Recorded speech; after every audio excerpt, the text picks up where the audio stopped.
So now we're reading John chapter 19 out of the CSB, Christian Standard Bible. Jesus flogged and mocked. Then Pilate took Jesus and had him flogged. The soldiers also twisted together a crown of thorns, put it on his head, and clothed him in a purple robe.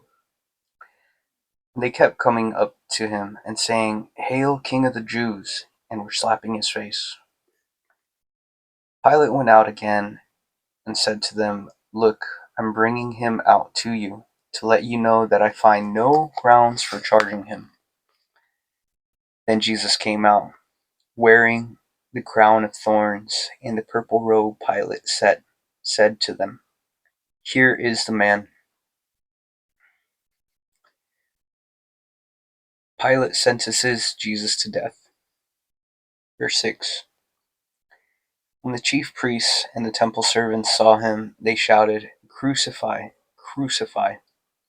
Pilate responded, "Take him and crucify him yourselves, since I find no grounds for charging him." "We have a law," the Jews replied to him, "and according to that law he ought to die, because he made himself the Son of God." When Pilate heard this statement, he was more afraid than ever. He went back into the headquarters and asked Jesus, "Where are you from?" But Jesus did not give him an answer. So Pilate said to him, "Do you refuse to speak to me? Don't you know I have the authority to release you and the authority to crucify you?" "You would have no authority over me at all," Jesus answered, "if it hadn't been given to you from above. This is why the one who handed me over to you has the greater sin." From that moment, Pilate kept trying to release him. But the Jews shouted, "If you release this man, you are not Caesar's friend. Anyone who makes himself a king opposes Caesar." When Pilate heard these words, he brought Jesus outside. He sat down on the judge's seat in a place called the Stone Pavement, but in Aramaic, Gabbatha. It was the preparation day for the Passover, and it was about noon. Then he told the Jews, "Here is your king." They shouted, take him away, crucify him." Pilate said to them, "Should I crucify your king? We have no king but Caesar." Chief priests answered. Then he handed him over to be crucified.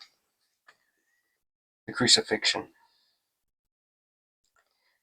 Then they took Jesus away, carrying the cross by himself. He went out to what is called Place of the Skull, which in Aramaic is called Golgotha. There they crucified him and two others with him, one on either side with Jesus in the middle. Pilate also had a sign made and put on the cross. It said, "Jesus of Nazareth, the King of the Jews." Many of the Jews read the sign because the place where Jesus was crucified was near the city, and it was written in Aramaic, Latin, and Greek. So the chief priests of the Jews said to Pilate, "Don't write the King of the Jews, but that he said, 'I am the King of the Jews.'" "But that he said, 'I am the King of the Jews,'" Pilate replied. "I have written, I have written." When the soldiers crucified Jesus, they took his clothes and divided them into 4 parts, a part for each soldier. They also took the tunic, which was seamless, woven in one piece from the top. So they said to one another, "Let's not tear it, but cast lots for it, to see who gets it." This happened that the scripture might be fulfilled that says, "They divided my clothes among themselves, and they cast lots for my clothing." This is what the soldiers did. Jesus' provision for his mother. Standing by the cross of Jesus were his mother, his mother's sister, Mary the wife of Clopas, and Mary Magdalene. When Jesus saw his mother and the disciple he loved standing there, he said to his mother, "Woman, here is your son." And he said to the disciple, "Here is your mother." And from that hour the disciple took her in, and from that hour the disciple took her into his home. The finished work of Jesus.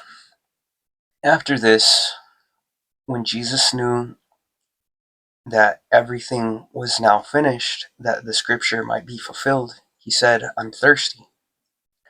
A jar full of sour wine was sitting there. So they fixed a sponge full of sour wine on a hyssop branch and held it up to his mouth. When Jesus had received the sour wine, he said, "It is finished," then bowed his head and gave up his spirit.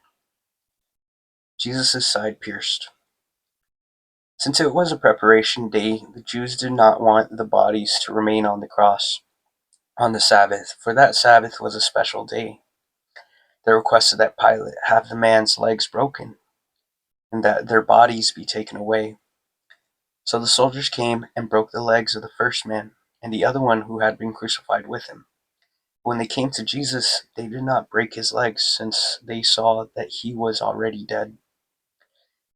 But one of the soldiers pierced his side with a spear, and at once blood and water came out. He who saw this has testified, so that you also may believe. His testimony is true, and he knows he is telling the truth. For these things happen so that the scripture would be fulfilled. Not one of his bones will be broken. Also, another scripture says, "They will look at the one they pierced." Jesus' burial. After this, Joseph of Arimathea, who was a disciple of Jesus, but secretly, because of his fear of the Jews, asked Pilate that he might remove Jesus' body. Pilate gave him permission, so he came and took his body away. Nicodemus, who had previously come to see him at night, also came, bringing a mixture of about 75 pounds of myrrh and aloes. They took Jesus' body and wrapped it in linen cloths with the fragrant spices, according to the burial custom of the Jews. There was a garden in the place where he was crucified. A new tomb was in the garden. No one had yet been placed in it. They placed Jesus there because of the Jewish day of preparation, and since the tomb was nearby.